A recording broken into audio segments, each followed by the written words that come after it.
Hi, and welcome to a new truth telling episode. This is Anka Lavinia, and I am an energetic and emotional alchemist. I am a spiritual embodiment mentor, and I'm here as a truth speaker and illusion cutter. Today, I will let you know about the 3 stages of awakening that I've been through and that I've noticed are very common in a lot of spiritual people. And I will dive right into it with the first stage, which is the love and light stage, the dose of Zen, the endless chasing for the high state. And for me, that began with my spiritual awakening in 2012 and with the angel therapy. That was the first form of therapy that I was connecting with, and that was sparked within me as a gift while I was studying psychology and becoming a psychotherapist, or so I thought at that time. That was the period of time where I was absorbing everything, where I was finding out about all the practices, energy, chakras, crystals, archangels, channeling, meditation, all of it. It was like a deep soul remembering for me. And it was the time where everything was like beautiful, and talk to the angels and go to the courses, go to the workshops, do everything that most of spiritual people do, especially when they begin. And it was weaved a bit with the emotional work, given the fact that I was studying psychotherapy and I was fascinated by all of that. I was also into working with my emotions and with my family, inner child, and all of that, but at a superficial mental level mostly.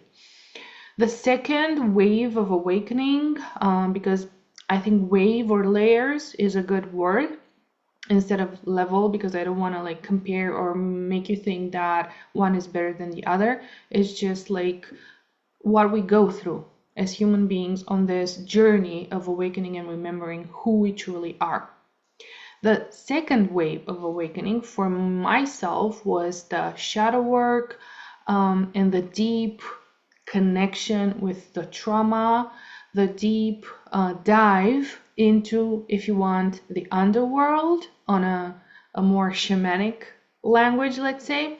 That was the time when I encountered my first mentor that revealed to me everything about the womb mysteries, womb awakening, where I became more acquainted with Mary Magdalene. She came more prominently in my life. That was the time that maybe culminated a bit with me becoming a co-author for the book Magdalene Codes.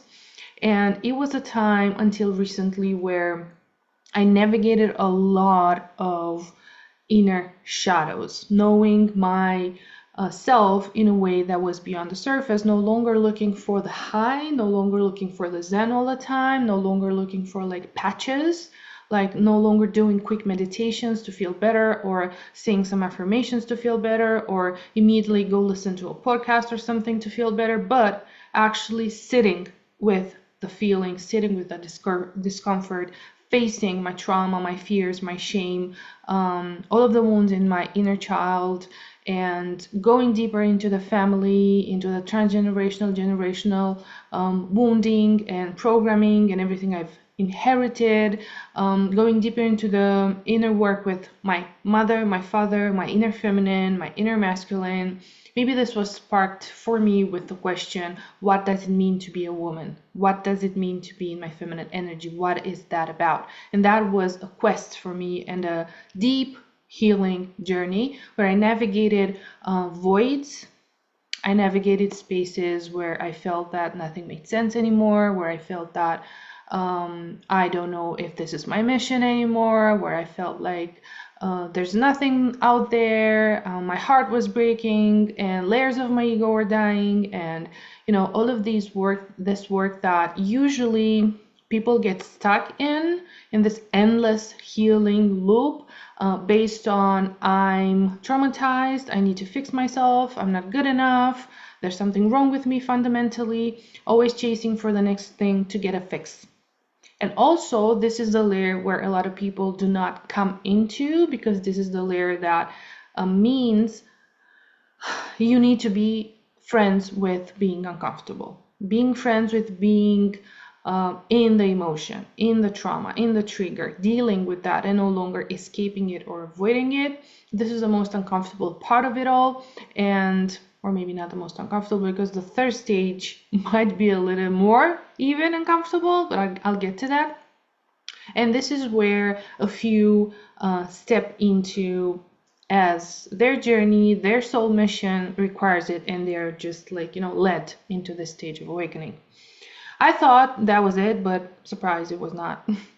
And recently, like a year and a half ago, I stepped into my third stage of awakening, and I just found out and was able to put this into words just now, because for myself, I was just able to make sense of it, or most of it, just like months ago.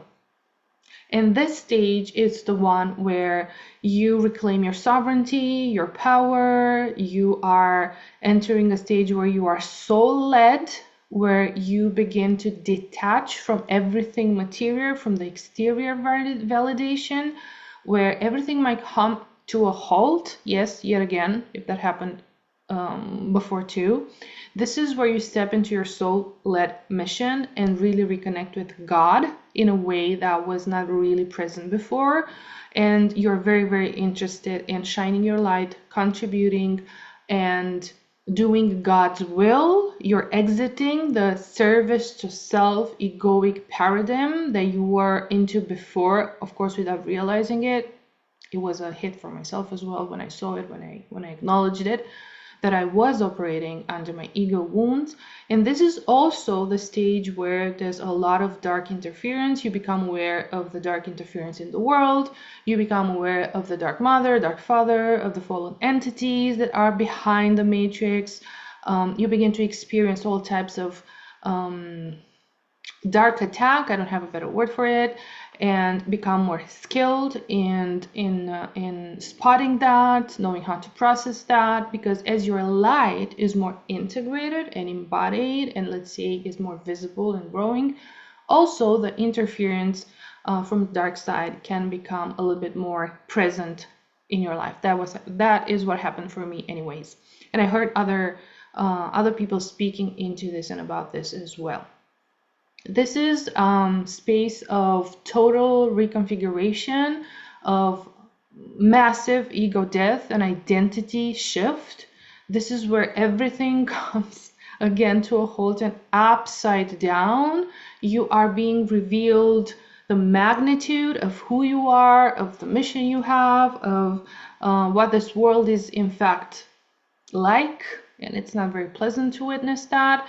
And at the same time, you are really invited and forged, let's say like a diamond, from within to build a very, very solid base that for me is translated into being sovereign, being empowered, feeling at peace, surrendering to God, being able to stay detached, neutral, not being influenced of, context happening outside of you, not being influenced, detoured when stuff happens, clearing and healing the value money paradigm. I'm not defined by the money in the account. I'm not defined by the success that people say how it looks like. I'm not defined by the external world, but I am this wise soul, this energetic multidimensional being. I'm connected to source. I stand in my heart. I stand in my power. I am aware of everything that's going on in my field. I am energetically free and sovereign as well. This is the third stage of awakening that I still myself am navigating, and that has been very difficult because everything on the outside stopped for me. My account just went to zero. I had no clients anymore. I found myself in a point where distortion and interference were very, very high. I had all types of thoughts that usually are dark interference, like maybe you should stop. Where is your God now? God doesn't exist. You're fooling yourself. That's deception.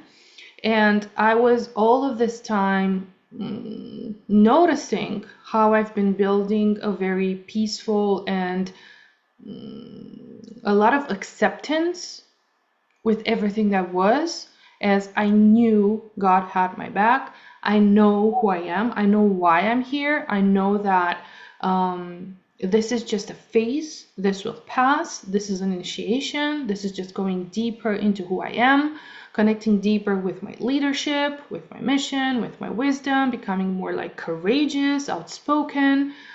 This is one of the stages that also allows you to see all the darkness and distortion in the world, and a lot of people don't want to see that, don't want to face that. It is a space that maybe not a lot of us step into, but in the same time, my opinion is that you cannot hold, integrate, and really embody light, soul, mission if you are not seeing what's actually going on and who is holding you prisoner and what are the programs and the constrictions and the realities behind the reality. If you don't see that, you cannot exit that. You cannot go, and access a different level of consciousness, so you're not ruled by that anymore. So let me know in the comments which of the stages you recognize or you resonate with. Also, let me know if there's questions or if you want to know more about something that I spoke into in this episode, and find more about my work and how we can come closer together also in the description space. Do not forget to subscribe and to like and to share, because this is how the channel grows and this is how the truth is coming up more and more, and you are part of that impact and co-creation. Thank you so much for being here. See you next time.